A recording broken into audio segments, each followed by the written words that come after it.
Vous avez vu sur votre programme que nous abordons un point qu'on a trouvé important et qu'on a intitulé « Dans quel monde vivons-nous » Cet été, au Chili, se tiendra le 2e congrès international du catéchuménat et le thème est justement, et la photo est très éloquente aussi, le catéchuménat dans un changement d'époque, traduction libre.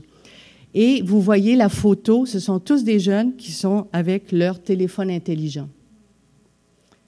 Le catéchuménat dans un changement d'époque. Alors Marie-Josée va nous introduire dans quel monde vivons-nous?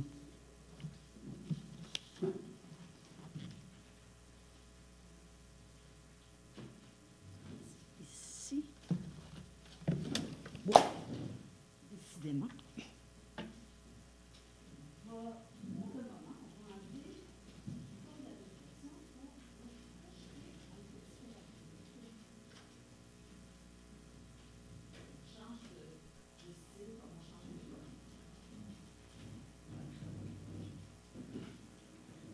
Au départ, quand on a commencé à travailler sur la journée d'hier et d'aujourd'hui, la partie que je vais faire ce matin n'était pas prévue. Elle est venue d'une de mes montées de lait lors d'une de nos réunions de travail où, disons que je faisais part d'un certain nombre de mes constats, merci beaucoup Denis, de mes constats et de mes désarrois. Puis Louise me dit, on pourrait peut-être en parler un petit peu lors de la rencontre parce que ça va aider à camper, ça va situer un peu les choses.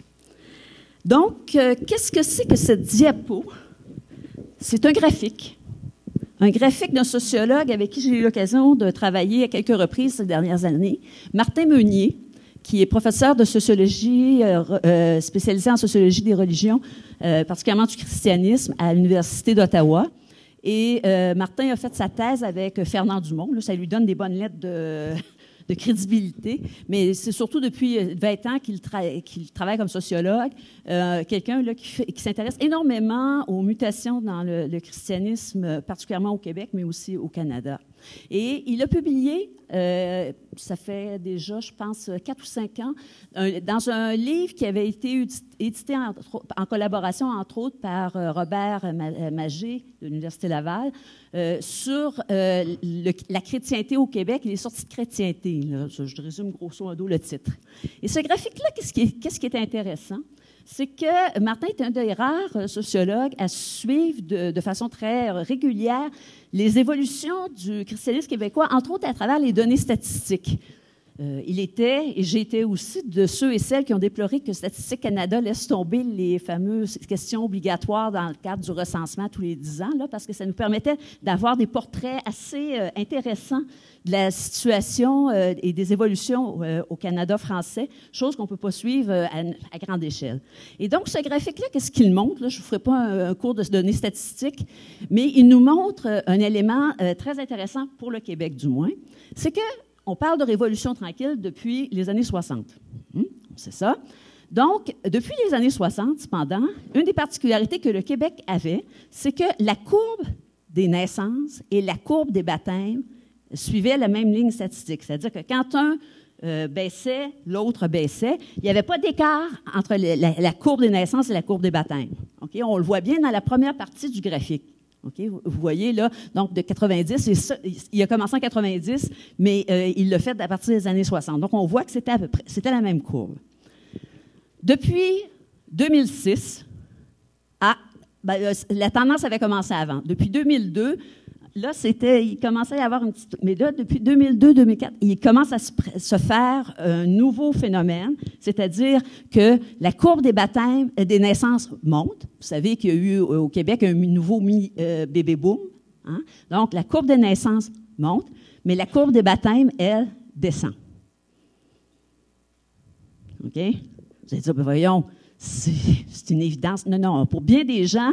ils vivent encore dans leur tête, dans une société où la courbe des naissances et des baptêmes est la même. Quand ça commence à s'écarter comme ça, c'est un indice. C'est un indice très clair que nous sommes réellement, dans les faits, en train de sortir de chrétienté.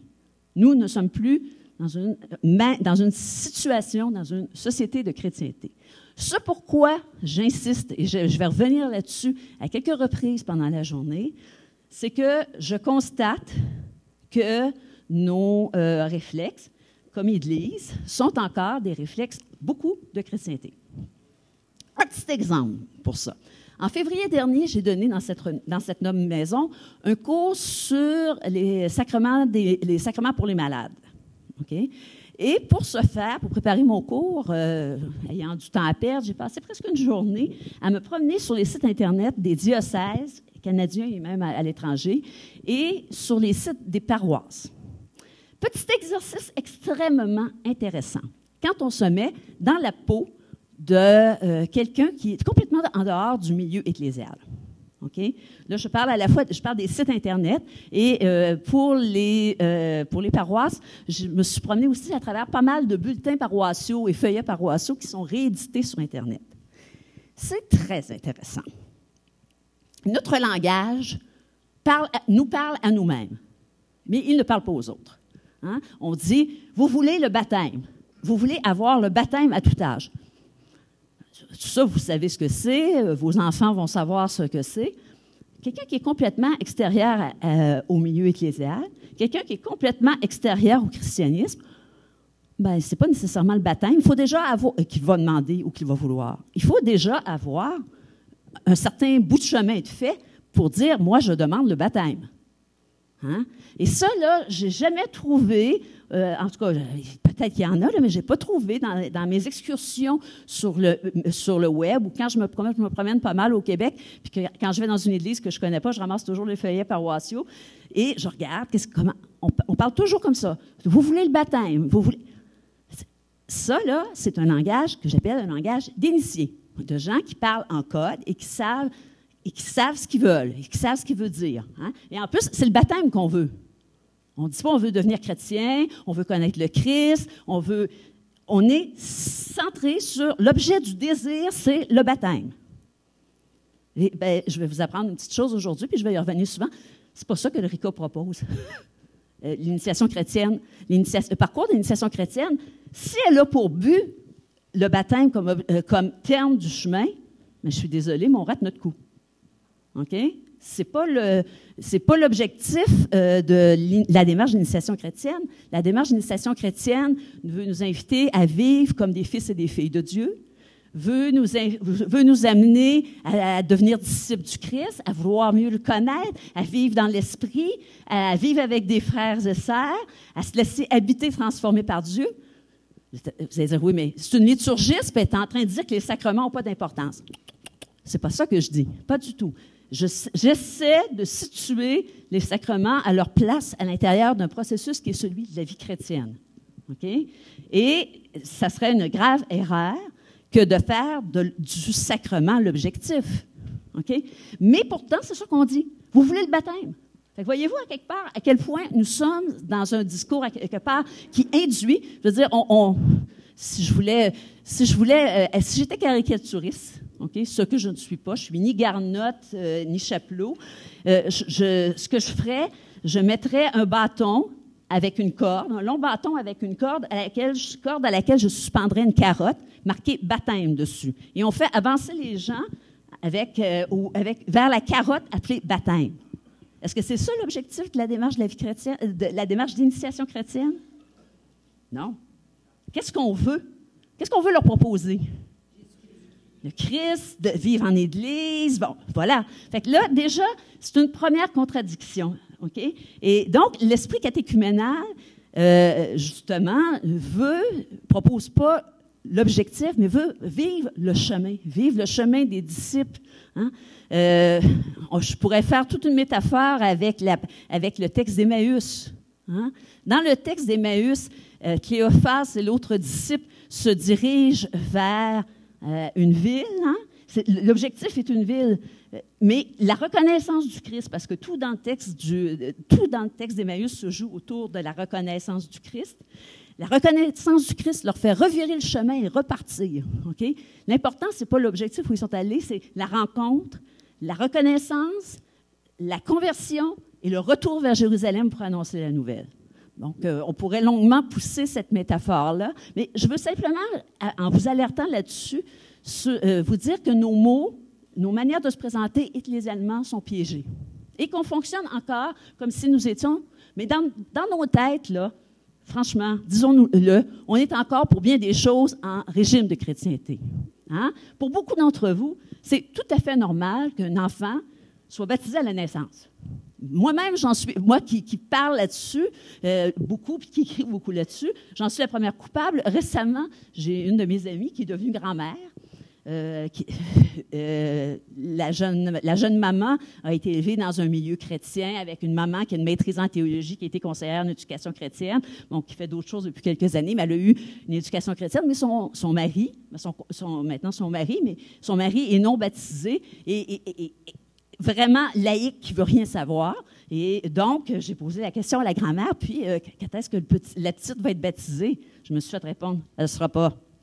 Oups là! Et j'ai fait, OK, j'avais complètement oublié ce petit bout-là. Donc, on a encore des réflexes comme ça, à se dire, il naît dans une famille chrétienne, c'est normal, il va être baptisé. Mais les conditions ont changé.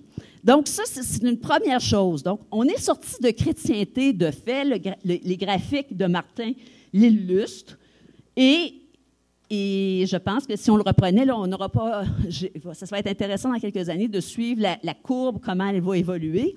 Mais dans notre tête, OK, dans nos pratiques, dans nos rêves de redevenir une grande Église, rêve du grand nombre, on est encore dans tout ça dans une situation de chrétienté. Et moi, je pense que, justement, l'esprit du catéchuménal est de nous amener à un changement, je vais utiliser un grand mot, un changement de paradigme. On est dans une autre époque, il faut penser les choses autrement et faire autrement. Ça, c'est la première chose que je voulais situer comme point de départ. Si on faisait une petite énumération de tout ce qui a changé chez nous et dans le monde dans les 50 dernières années, la liste serait très, très, très, très longue. Je m'amuse quand je donne un cours sur l'initiation chrétienne à lancer aux étudiants dans une seule phrase toute une série de changements en passant par la guerre du Vietnam, l'expansion de l'épidémie de sida, l'explosion d'Internet, etc. Tout ce qui a changé dans notre monde dans les 50 dernières années.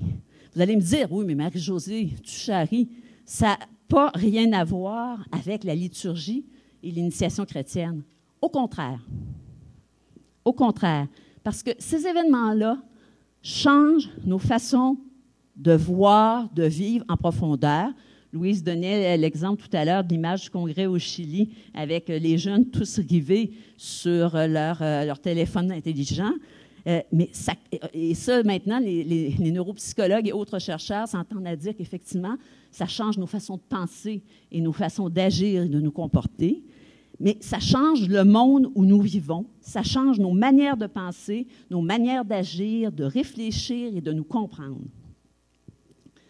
Il faut aussi, dans un autre registre, prendre en compte le fait des différentes mutations ecclésiales, pastorales et liturgiques qui sont survenues ici au Québec dans les 50 dernières années. Okay? Ici, la situation de la chrétienté, de sortie de la chrétienté, s'est faite extrêmement rapidement.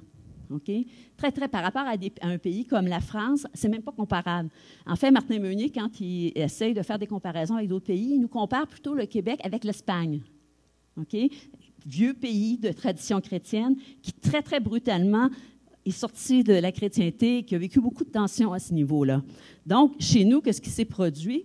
C'est que, bon, on le sait, les institutions, la plupart des institutions ont été cédées à l'État. On pense aux écoles, on pense aux hôpitaux. Le taux de pratique, c'est-à-dire, puis quand on parle de taux de pratique, on parle de fréquentation de la messe dominicale, s'est effondré. On sait aussi que tout le visage de ce qu'on appelle les cadres ecclésiaux s'est transformé avec l'arrivée dans les années 70 et 80 des laïcs formés puis impliqués en Église. Et aussi, au Québec, il y a eu d'autres types de mutations qui sont quand même assez récentes et dont on ne mesure pas encore complètement toutes les conséquences. Bon, on sait que c'est à partir de 1983 que la responsabilité de l'initiation sacramentelle des jeunes est passée de l'école à la paroisse. Donc, 1983, ça fait 31 ans, là. C'est quand même pas si vieux que ça. Oui, dans l'histoire d'une vie, 31 ans, c'est long, mais dans l'histoire des mutations d'une société, c'est pas long, là. On s'inscrit dans le temps long à ce moment-là, et non pas dans le temps court d'une vie.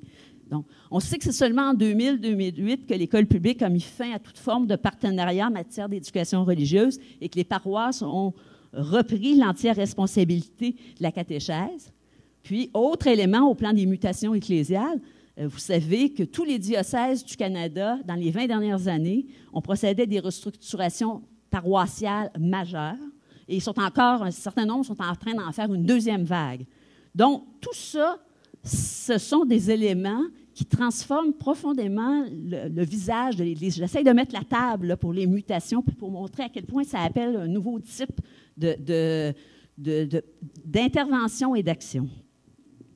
On sait aussi, et vous le vivez particulièrement à Montréal, beaucoup plus qu'à Rimouski ou à Québec, là ça commence, on sait comment l'intégration de nouveaux arrivants qui sont issus d'autres cultures et d'autres religions transforme le visage francophone, blanc et catholique du Québec et suscite, encore aujourd'hui, on l'a vu à l'automne avec la Charte, suscite de nombreux débats sur les identités culturelles et religieuses. Puis, je parlais de l'automne avec la Charte. On a seulement à voir avec quand le maire Tremblay de Chicoutimi intervient presque une fois par semaine sur des questions d'ordre religieuse, comment on a cette tension-là qui est présente sur le visage catholique du Québec. Donc, toutes ces mutations-là ont transformé profondément le visage, la manière de situer les sacrements, la vie en Église pour les Québécois et pour les Québécoises.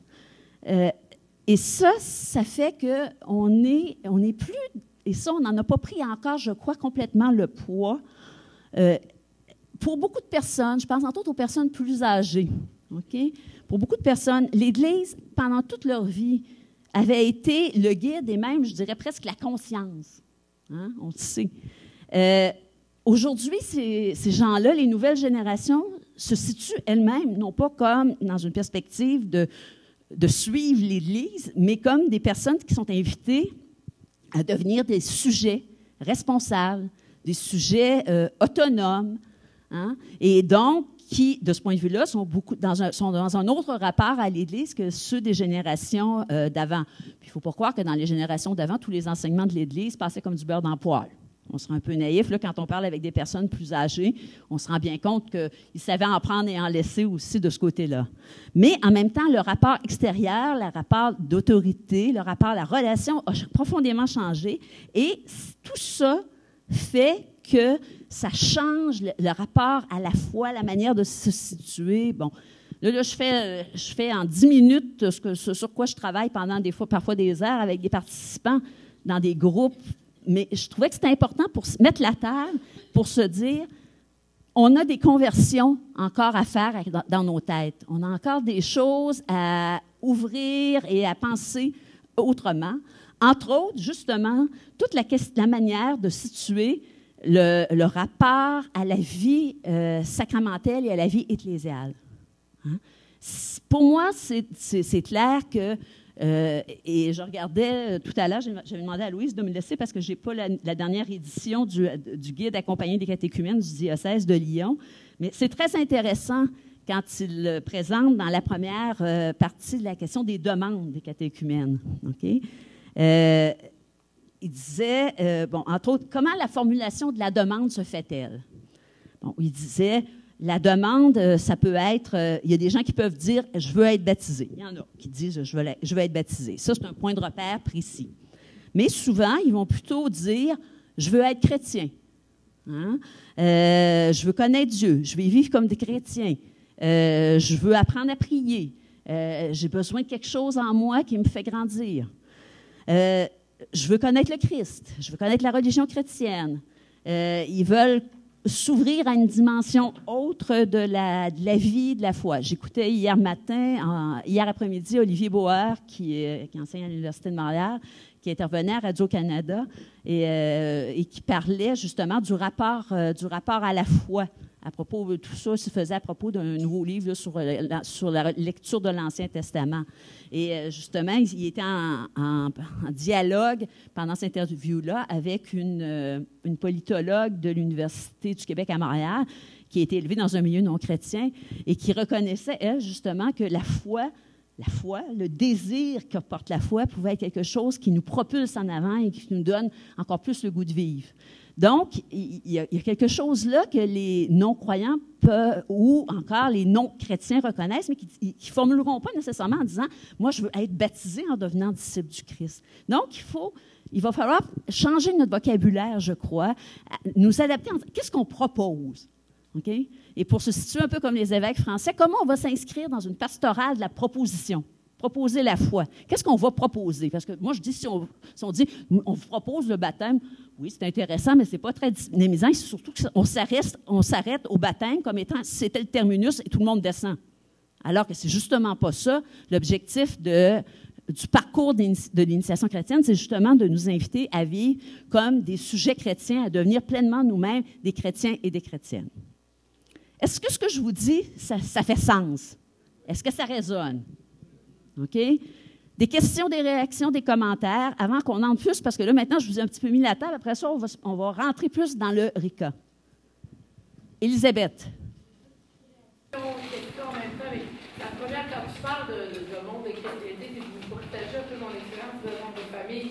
J'ai quelques enfants là, qui sont primaires, secondaires, cégep, université, pour vous dire à quel point, parce que je ne sais pas si vous avez le contact avec les gens assez directement, ce qui leur est transmis, c'est comme avant la Révolution tranquille, c'est le néant. Hein? C'est plus la grande noirceur, il n'y a rien existé où c'était tout pourri.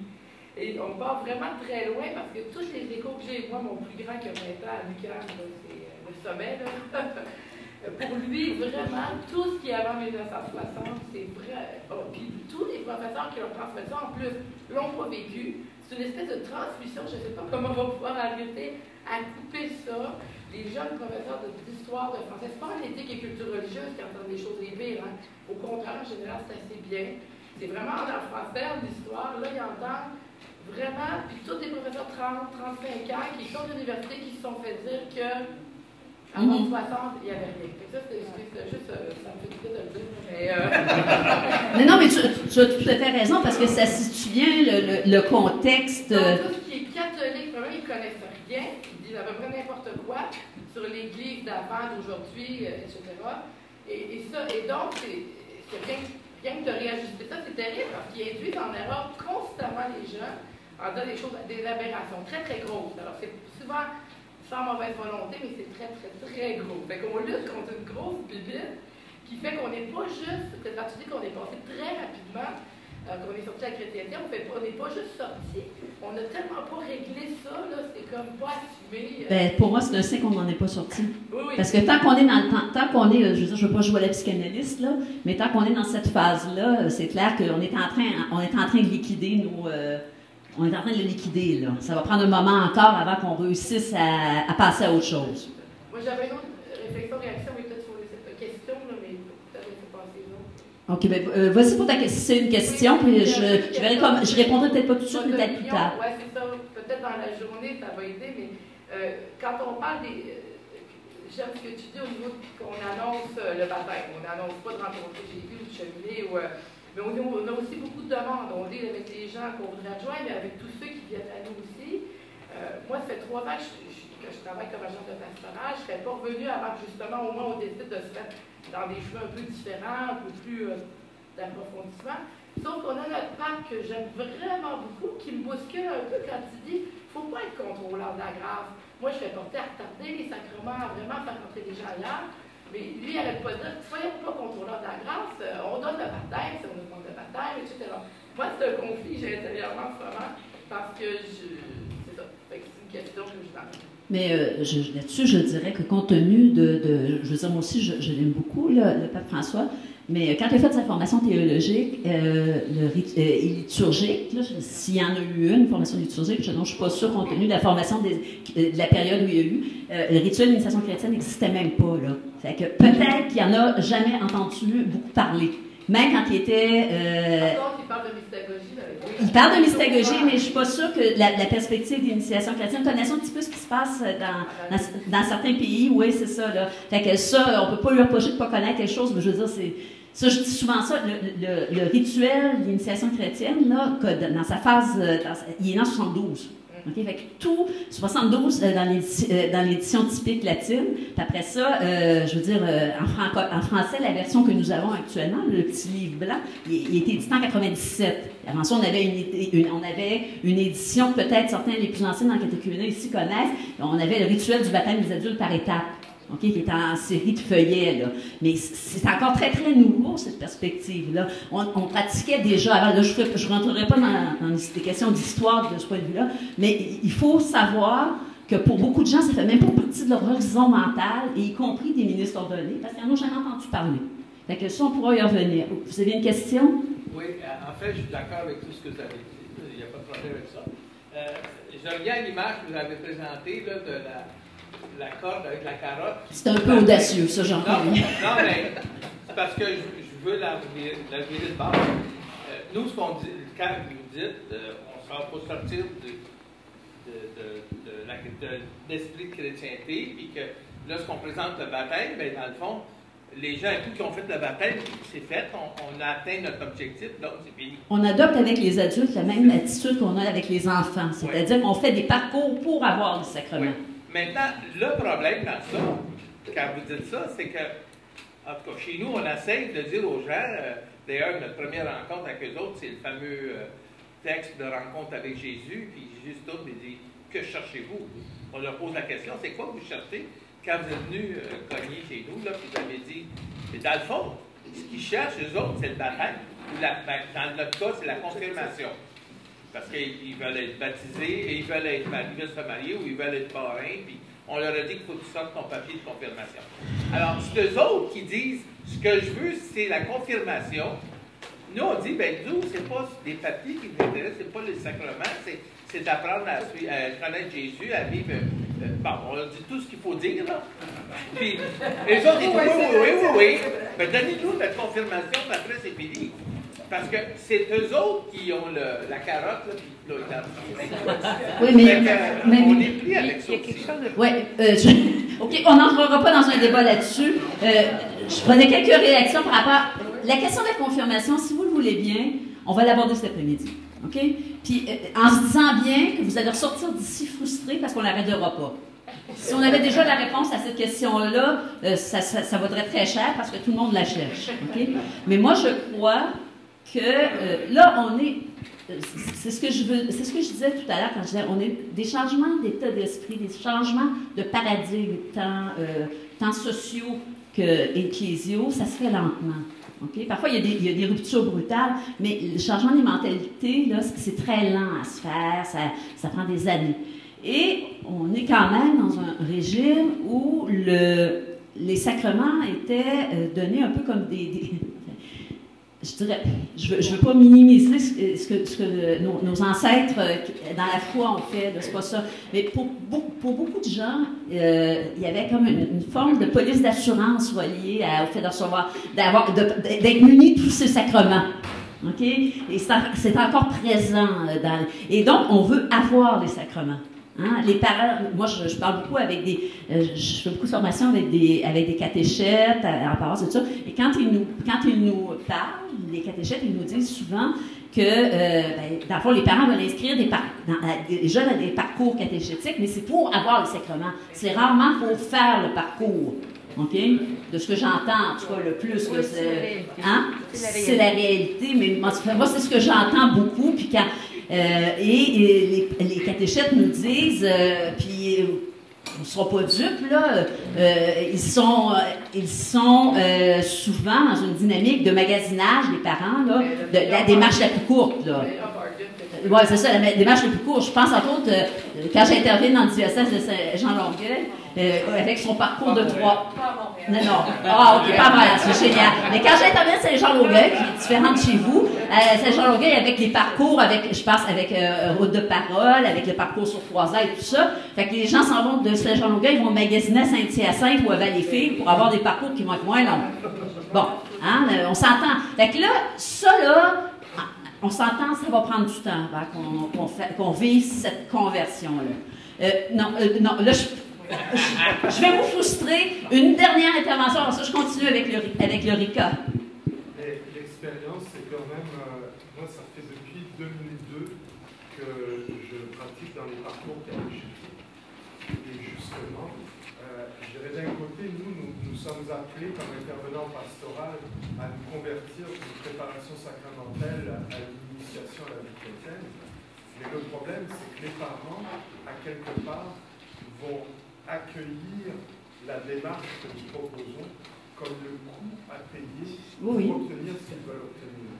Alors, pour moi, il y a comme le gros problème, c'est comment je peux proposer une démarche de sens sans que ça soit un coût exorbitant à payer, parce que les parents sont prêts à payer cher pour obtenir ce qu'ils veulent, mais si je leur fais payer trop cher, je vais les écœurer, puis je vais barrer complètement. Alors, comment je dirais, préparer le terrain à la grâce, mais sans écœurer le monde? Pour moi, il y a comme une espèce de question importante. Oui, là, mais c'est parce que là aussi, faut se rendre compte qu'on est dans une... C'est ma dernière intervention là-dessus, là, j'arrête pour le moment, parce qu'on est dans des questions qui sont extrêmement intéressantes et importantes, mais c'est pas ça qu'on m'a demandé d'aborder avec vous. Fait que mais il faut se rendre compte aussi, là, on se situe dans une... Et si vous avez remarqué comment vous avez présenté ce que vous venez de dire, on se situe dans les sacrements, la démarche sacramentale, dans une perspective d'une marchandise ou d'un bien à acquérir. Okay? Le premier...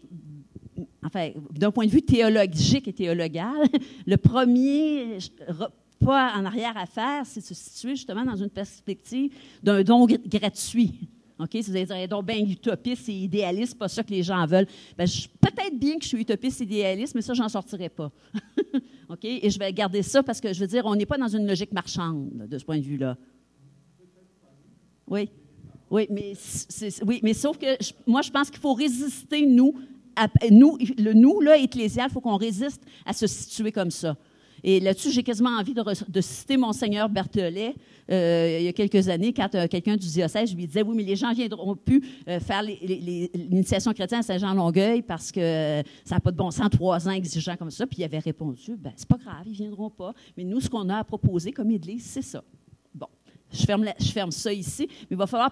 Et là, ça va impliquer aussi, je crois, des logiques de concertation entre paroisses, entre diocèses, pour qu'on ait une même proposition. Parce que si on est tous dans des logiques où, moi, j'en propose moins, les autres vont aller là, ils vont aller là. Et ça, pour moi, ça fait des années que je dis on s'en va dans le mur avec une situation comme ça. Non, j'ai dit que je n'allais pas plus loin là-dessus.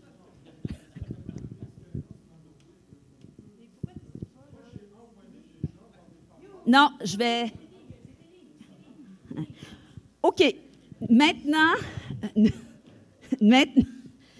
nous entrons dans une autre démarche, c'est-à-dire qu'on m'a demandé de vous présenter le rituel de l'initiation chrétienne pour que plusieurs parmi vous sont des accompagnateurs, des accompagnatrices, pour vous situer dans la perspective plus globale de ce que fait le rituel, de ce que propose le rituel et de sa démarche. Donc, dans votre dossier, je vous ai mis une série d'instruments qu'on va utiliser ensemble aujourd'hui. D'abord, vous avez une feuille, on pourrait dire, je crois que c'est Verge d'or.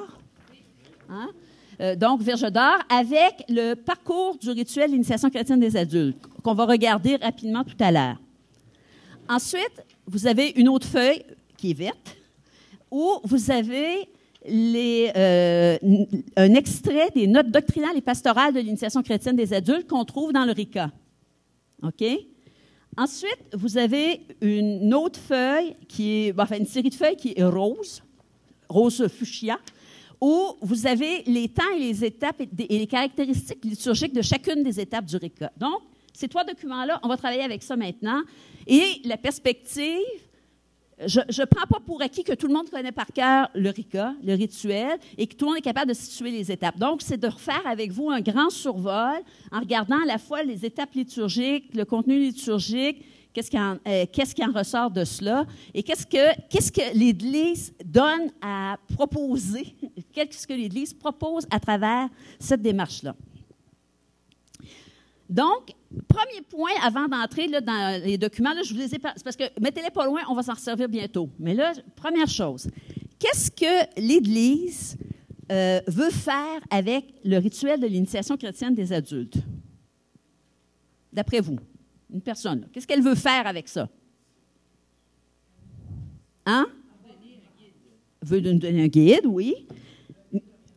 Une orientation, oui. En fait, elle propose, le RICA est proposé, je vais utiliser une expression qui va peut-être vous faire sursauter, d'une certaine manière comme un processus de construction, de fabrication, de devenir d'un chrétien, d'une chrétienne. OK? Dans le RICA, c'est ça qu'on fait. Quand quelqu'un, un peu comme, parfois je fais des blagues, là, l'action rituelle construit des personnes. Okay?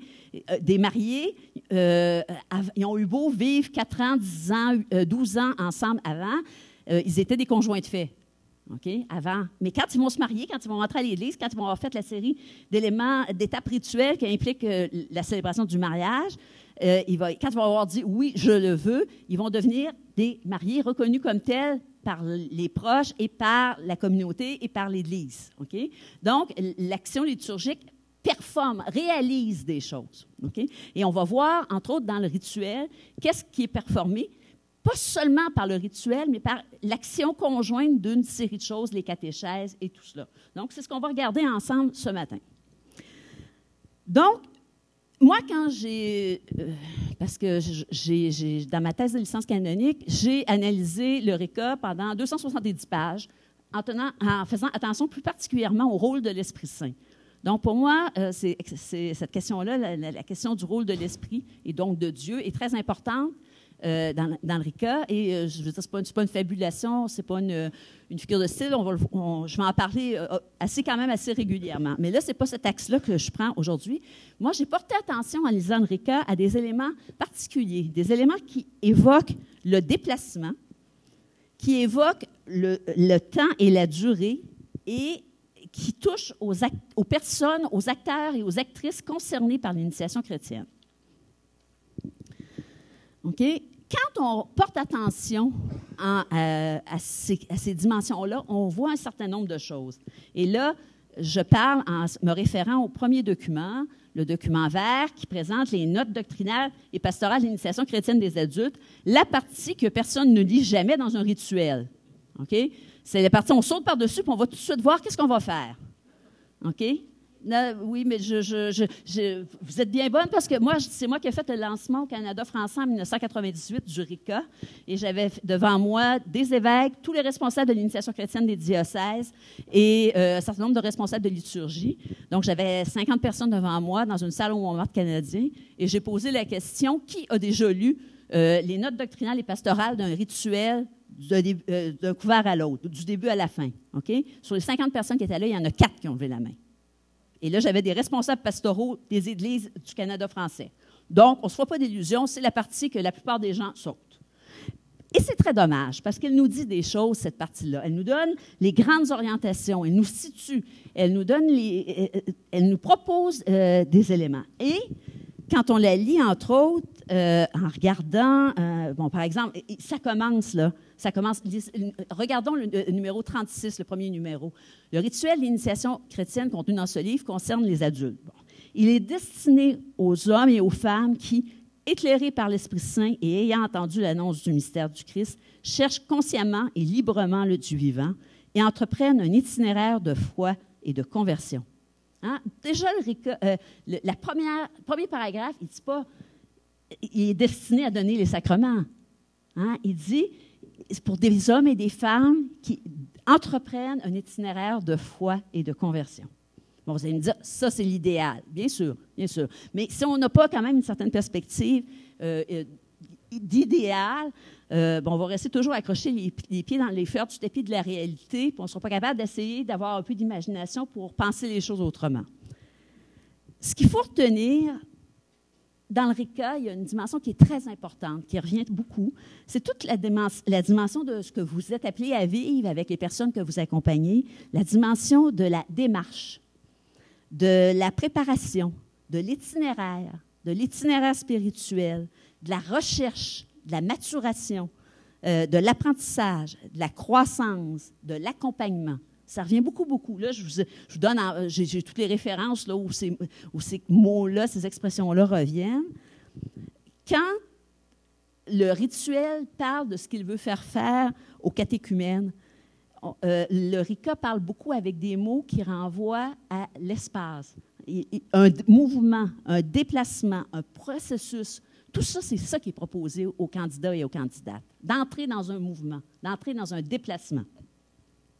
Donc, aux hommes et aux femmes qui cherchent consciemment et librement le Dieu vivant, pour reprendre l'expression de ce qu'on a lu tout à l'heure, l'Église n'offre pas immédiatement le baptême ou les sacrements d'initiation. Elle propose d'entrer dans une démarche, dans un itinéraire de foi et de conversion, d'entrer dans une progression réalisée au sein de la communauté des fidèles. Ça, là, c'est très important, cette dimension-là. C'est ça la proposition de l'Église. Il faut, à mon avis, jamais la perdre de vue. Donc, entrer dans une démarche, un itinéraire de foi et de conversion, une progression réalisée au sein de la communauté des fidèles. Un autre élément auquel j'ai été très attentive, puis je l'ai déjà un peu évoqué tout à l'heure quand on parlait de ce qui est proposé aux adultes comme aux enfants, c'est quelle est la fonction des sacrements dans cette démarche-là. Okay? Si vous prenez votre tableau Verge d'or, qu'on va regarder un petit peu plus en détail tout à l'heure, les sacrements de l'initiation se trouvent à être à la 3e étape liturgique, donc vers la droite du tableau, sont à la 3e étape liturgique. Il y a tout un processus qui précède cette démarche-là, avec des actions liturgiques, toute la dimension catéchétique, etc. Donc, les sacrements arrivent comme une étape à l'intérieur d'un processus beaucoup plus large. Et ils ouvrent sur un autre processus que j'ai appelé le temps de la vie comme chrétien ou comme chrétienne. Okay? Donc, ils sont une étape dans le... donc, le RICA ne donne pas comme but de la démarche les sacrements qui sont proposés pour eux-mêmes. Ça, là, c'est très clair. Ça, je vais revenir là-dessus. Et ça, c'est clair pour les adultes. Et comme la démarche des adultes devrait être le modèle de celle des enfants et non l'inverse, les sacrements sont des points de passage qui vont de soi dans une démarche qui comprend aussi tous les rites du catéchuménat. OK?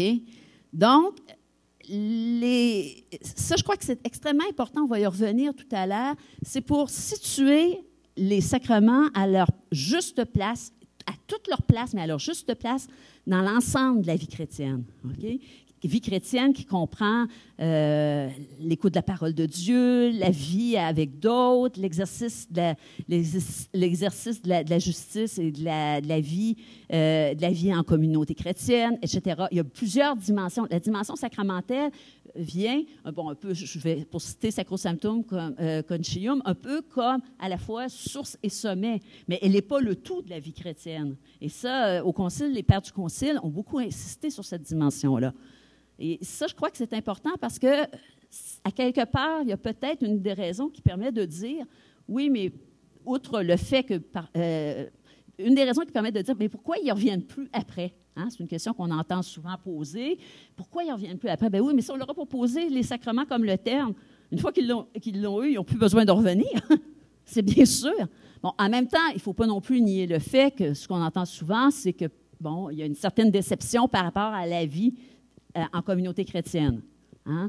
Mais pour cela aussi, cela implique, je crois, et je l'ai déjà un petit peu dit hier, quand on a fait la relecture mystégogique de la célébration inspirée de l'entrée en catéchuménat, pour cela implique que nos communautés chrétiennes vivent des conversions aussi, qu'elles se situent, elles aussi, avec ses membres, comme étant des chercheurs et des chercheuses de Dieu, qui accueille d'autres chercheurs et chercheuses de Dieu et qui se met en marche avec eux et qui reste toujours en marche. OK? Ça aussi, ça implique un certain nombre de conversions de la part de nos communautés chrétiennes. Hein? Un certain nombre de conversions.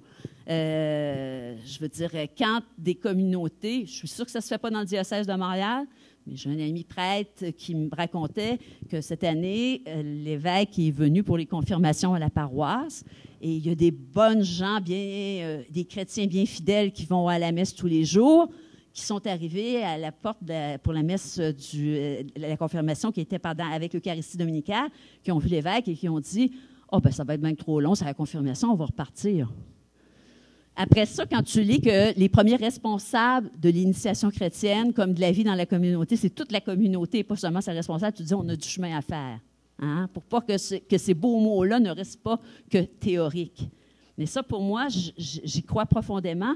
Et je crois profondément au travail que nous avons à faire avec nos assemblées là-dessus. Je crois que nos assemblées sont...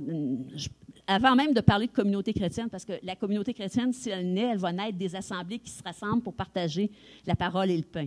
Okay? Mais pour que nos assemblées puissent devenir vraiment ces lieux de vie, et on a un peu de travail à faire et de formation, n'ayons pas peur des mots, de formation de nos assemblées à faire. Jusque-là, ça va? OK. Maintenant, une autre question. Selon vous, qui, à part les catéchumènes, qui est le premier ou la première concernée par l'initiation chrétienne? Le premier acteur concerné par l'initiation chrétienne? Le Christ, vous avez dit? Bon, moi, Dieu. OK? Ça, là, on met tout de suite ça, là, pour moi, là, c'est un préalable. Dieu. OK? On va se dire cela pour se remettre nous-mêmes à notre place. OK? Nous, ce n'est pas nous là, qui réalisons l'initiation chrétienne. Nous ne faisons qu'établir les conditions de possibilité pour que celle-ci se réalise. OK? Ça, c'est un parti pris résolument théologal que j'ai et je n'en démordrai pas. Et je vais revenir constamment là-dessus. Cependant, on a toute une responsabilité parce que ces conditions de possibilité-là ne pourront pas s'établir si on ne le fait pas. OK? Donc, on n'est dans le fond, que des serviteurs, mais on est quand même aussi des serviteurs indispensables. Mais en se rappelant que c'est Dieu qui est le premier acteur dans cette démarche-là. Dieu qui... et dans ça, je pense, il me venait plein d'exemples. J'étais dans la voiture tout à l'heure en venant chez mon frère, puis comme il y avait beaucoup de circulation à cause de la pluie, puis c'était lent, je réfléchissais, je repensais au texte où on voit Jacob qui lutte avec l'ange au gué pendant toute une nuit, hein, et qui finit à la fin du récit par le reconnaître et dans le fond... Et aller avec lui. Donc, l'expérience de cette rencontre de Dieu qu'on ne reconnaît pas toujours. Je repensais au Christ d'Emmaüs, ça a pris pas mal de temps avant que les disciples le reconnaissent. Je pensais à l'Esprit Saint, puis à la métaphore, à la très, très belle métaphore, quand on le compare on compare Dieu, Esprit, à la tempête, et après ça, et finalement, on finit par le reconnaître uniquement dans le souffle, dans le petit souffle qui passe. Et je repensais à une très belle phrase de Michel de Certeau, un jésuite théologien français qui est mort maintenant, et qui dit « Dieu passe et on ne le reconnaît que de dos ». Pour moi, c'est peut-être... Pour l'initiation chrétienne, c'est une phrase qu'on devrait se graver en très gros caractère et l'avoir toujours. Dieu passe et on ne reconnaît que de dos. Notre travail à nous, c'est un travail pour établir les conditions pour pouvoir permettre de reconnaître justement ce qu'il fait. Hein? Notre travail, c'est d'être, dans le fond, ceux et celles qui permettent d'établir donner des pistes pour pouvoir le reconnaître. Mais c'est lui qu'on veut suivre, c'est pas nous. Hein? Et ça, je pense que c'est un élément extrêmement important. Donc, le RICA, le premier acteur, c'est Dieu. Okay? Et c'est toujours lui. L'initiation chrétienne, c'est Dieu qui est toujours le premier acteur. Et ça, je crois que c'est vraiment extrêmement important de toujours le resituer comme perspective dans notre réflexion.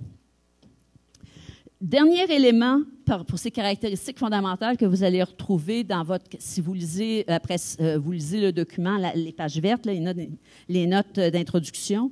Dernier élément, la caractéristique la plus importante du RICA en général, mais pour l'ensemble de la vie sacramentelle, liturgique, c'est la caractéristique, le caractère pascal. OK? On s'inscrit, et ça, vous pouvez le voir au numéro 43. OK? Quand on nous dit l'initiation doit avoir un caractère pascal. OK?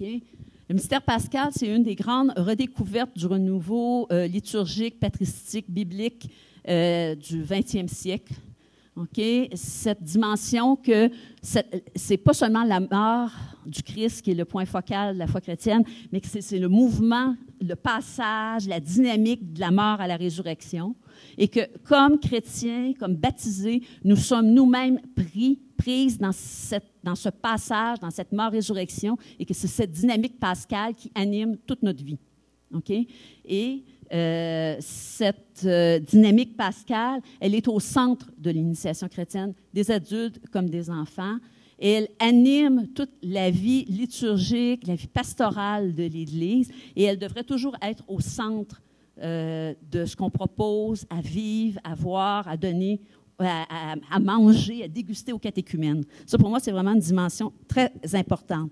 Et la dimension pascale ne se résume pas uniquement dans le fait qu'on vit les sacrements d'initiation à Pâques ou à la Pentecôte. Hein.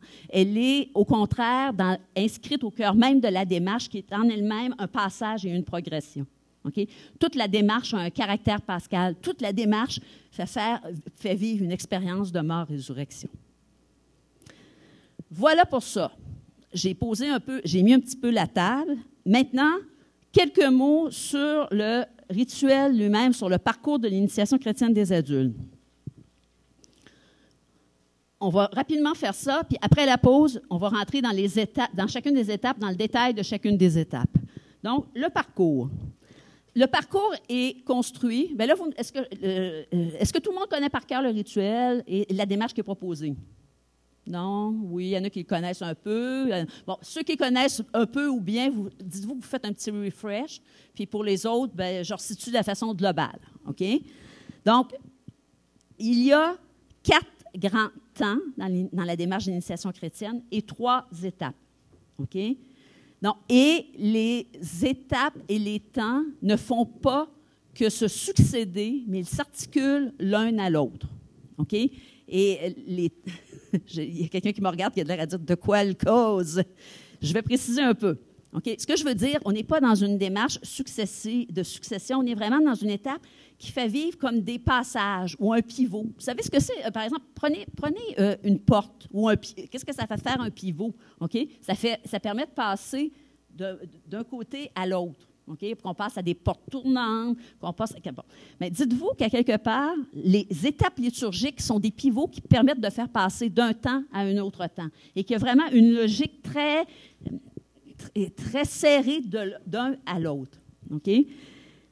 On a le temps de la première évangélisation. Denis vous en a parlé hier, on en a parlé un petit peu. Je vous ai promis tout à l'heure, quand j'en dirai quelques mots, je vous montrerai, entre autres, le Béaba de Dieu dont on a parlé hier comme étant une possible démarche avec cela.